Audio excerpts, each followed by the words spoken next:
Welcome to the Rustic Garden. Today I want to show you how to build 4-foot by 8-foot raised bed garden frames, and I want to show you the supplies. These are 2-inch by 6-inch by 8-foot pieces of lumber that you can pick up at Home Depot or Lowe's. They cost $4.97 each. There's 6 pieces of lumber there. Over here are 3 pieces of lumber that I actually had them cut in half into 4-foot sections, and they will do that for you for free, so you don't even need to cut anything when you're building these raised bed frames.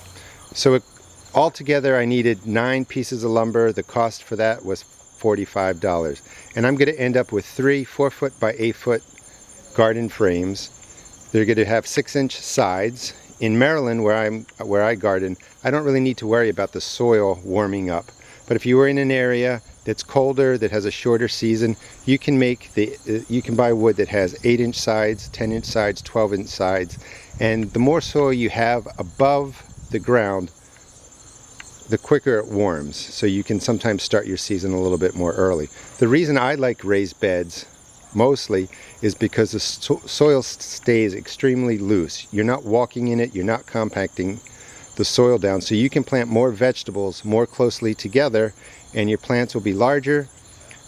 You get more into that 4-foot by 8-foot space, because once you frame it out, you're going to dig your soil about 2 feet deep. Because you don't walk in it, the soil doesn't get compacted. The reason that you make your raised beds 4 feet wide is because your arm reach is about 2 feet. So as you walk around the frame, your arms will be able to reach all parts of the garden. The other thing that you need for the frames are 3.5-inch deck screws. You want to get screws that are about 3.5 inches. That will provide just enough security so that when the wood freezes or heats up or gets wet, it doesn't warp and pull the screws out. 3-inch screws would probably work, but that extra 1/2 inch will just, give you that extra support. The other thing I wanted to show real quickly is while I was at Home Depot, they were throwing away these containers. Sometimes if you ask your local Home Depot or Lowe's, you can get free containers. The other thing I have are dry cedar shims. I use those to label my plants, and it's a good way to have something in the garden that you can label what you're planting and just stick a shim in there. Because it's cedar, they're not going to rot, they'll last the whole season. The next step is to pre-drill the holes, and the reason you want to pre-drill the holes is because you don't want your wood to split when you're putting the screw into your 8-foot pieces of lumber. I want to show you something real quick. This is listed as a 2 by 6 by 8-foot piece of lumber, and you can see that it's not 2 inches, but they tend to round up. So my point is don't get real specific with measuring. What you want to do is drill a hole that's about in the middle. These holes aren't perfect, you can see, that will be in the middle of the board right here. So you want your screw to go in from the sides of your 8-foot piece into about the center of your 4-foot pieces, and you can just eyeball it. Don't worry about measuring. Like I said, this isn't quite 2 inches, although they call it 2 inches. But you just set a piece of lumber like this next to it, eyeball it, and drill the holes, and I'll show you how I do it. I set up all the lumber next to each other. Just get the drill, place your foot down on it, and drill your hole. 1, 2, 3, and you pre-drilled your hole. You want to use a drill bit that is a little bit smaller than the width of your screw. So you can see when I put this in, it doesn't quite go in. You don't want to have a larger drill bit. You want the screw to be tight going through the holes. And actually, don't worry about matching it up perfectly.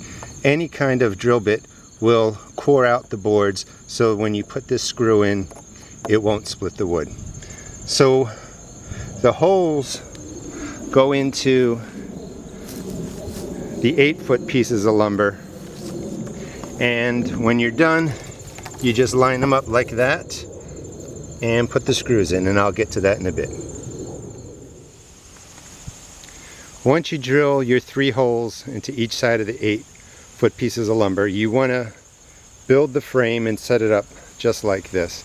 And again, this is a 4 foot by 8 foot frame, which I recommend. You could do 4 foot by 6 foot. The sides on these are only 6 inches, but you can get lumber that's 8 inches for the sides, 10 inches, 12 inches, or you could double this, make it 12 inches. And I want to just show you, here's the edge. If I reach my arms in, I'm going to be able to reach the center of the garden. And that's why you make it a 4 foot frame, so that you can reach in from the outside and tend to your garden without stepping into it. Once you have the frame set up, you want to obviously put the screws in it, and I'm going to show you how to do that the easiest way possible. Now let me just see if that's set up. So you set up your drill, and you're going to put all the screws in first, about halfway. You're not putting them into this piece of lumber yet, you're just getting them set up. So once you have all 3 screws in, and you might need help, you want to make sure that you're on flat ground so that the edges of the wood line up. You want to make sure it's lined up here. But basically hold it with your hand. Now you don't have to worry about these screws falling out because they're already in. Start with the center screw and just tighten it in. Hold it in place.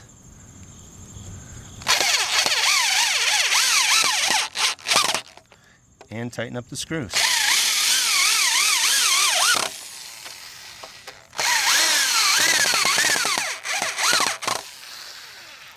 Take off the tag, that's pretty close. I never go for perfection. This will last 6, 8, 10 years. The screws are 3.5 inch screws. They get into a good depth here. You can get away with 3 inch screws, but I recommend the 3.5 inch screws. I'm going to do this for all 3 frames and I'll come back. Here are 3 4 foot by 8 foot assembled raised beds. These are, again, 4 feet width, 8 foot length, which I recommend. The sides are 6 inch, and I actually have them stacked up on top of each other. In theory, depending on what you want for your area, you could build a raised bed that has 18 inch sides like this one, or you could remove, see if I can do this. You can remove one of the tops and just drop it down. This would be your standard 4 foot by 8 foot bed. This is what I'm going to use. You could keep one 12 inches high, but you have some freedom to design the a different kind of raised bed depending on your garden needs. Again, if you're in a colder area, I'm in Maryland, so I'm not so worried about the soil warming up. But if you're in a colder area, you could go with 12 inch sides, and the soil inside this frame bed here would heat up quicker in the colder areas. You could go as high as 18 inches. If you have back issues or bending issues, you can make a higher raised bed. Or you could just do your standard 6 inch raised bed sides. These were going to go into my garden. I'm going to replace some of my old garden. The other thing you want to keep in mind, depending on just what you want, is the lumber is stamped on the outside. If you don't want that showing, make sure you put your lumber stamps towards the inside of your garden framed bed box so the soil covers it. The other thing that I just wanted to mention real quick is I had my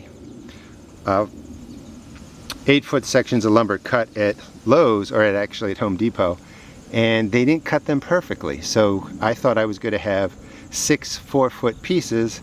I ended up with a 1/2 inch variation on some of the pieces. So when you get your wood cut, you can watch and make sure they cut it right, or just make sure you line up the 4 foot sections when you get home, and you try and keep the two most like pieces together so that your box isn't warped. And it's okay, nothing has to be perfect with these frame beds. And again, this is how you assemble raised beds for your garden. I recommend a 4 foot by 8 foot raised bed. I recommend using treated lumber. Lumber is now treated with copper for the last many years, and I really think the risk is low. It's not like the old arsenic treated lumber. And I think, just a quick recap, the reason that you want to make it 4 foot wide is so that when you reach in with your hand from any side of the frame, you can reach the center of your garden. You'll never have to walk in the center of this bed. The soil will stay loose. You can plant tomatoes and peppers and all your vegetables usually much closer together and still get a great yield out of the garden. If you enjoyed this video, please check out my blog at www.therusticgarden.blogspot.com, and please check out my YouTube video channel. I now have over 80 garden videos. Thanks.